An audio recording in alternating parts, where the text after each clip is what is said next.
Hey everybody, welcome to this episode of the Disc Golf Answer Man. Hey, Disc Golf Answer Man crew. My name is Lee. I've been playing about 2.5 years. I really love what you guys are doing for the sport and really enjoy listening to the show.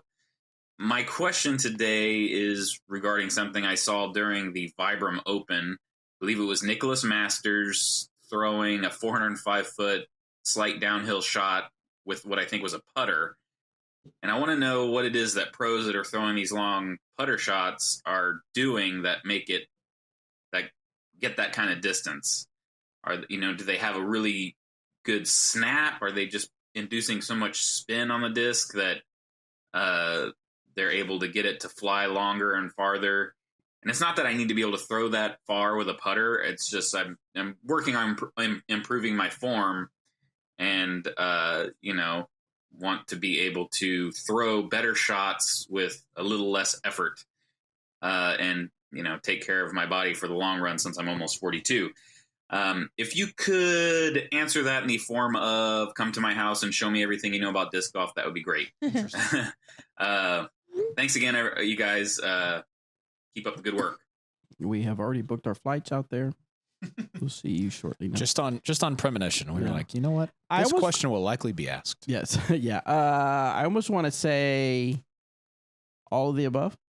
Yeah. I mean that's just the thing. That's why these guys, because their form, the rate at which they twist their hips, the way that they bring the disc across their chest. It's just everything is going. It's the machine that's working. Every piece and part is working much better together at the same time than other people. And that's why they're, I don't know that there's I don't think there's one specific thing you can pinpoint and say, oh, well, Azad, it's because he does this with his arm. Right.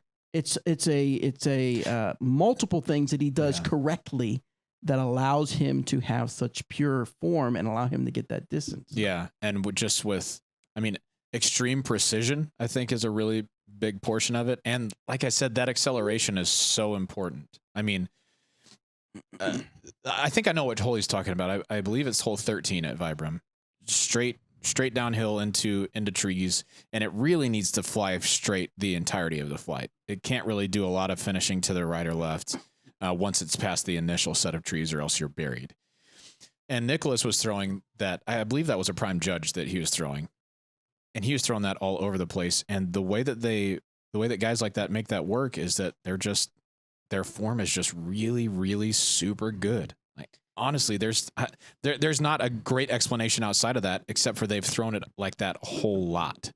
I think it's so interesting because you talk about a lot in disc golf, getting the disc up to speed, but not overpowering discs. It's so impressive to me because I've been really concentrating on trying to throw putters for a couple years now, how far they can get them without overpowering them. Right. Without flipping them over, making them turn and burn. They can flip it up on that line and just have them go dead straight forever, farther than, somebody with a slower arm speed might be able to hit that line, but without that same acceleration and precision that they have, it's not going to go nearly as far. It's going to tail off early. Mm-hmm. Yeah, and to be fair, that hole probably plays around 330 or so, but still, impressive shot and to control it all the way down there, and that's pure form.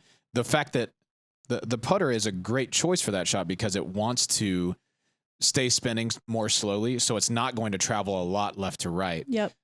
So it was a great choice for that shot, and I think that's something that every player, once you're at that level where you're throwing 400, 450, get to where you can throw your putters about 300. And that's, I would say that's like an elite level skill to have, is putters that you can throw 300 to a little more and straight. Yep. They don't deviate from their flight path at all. Yep.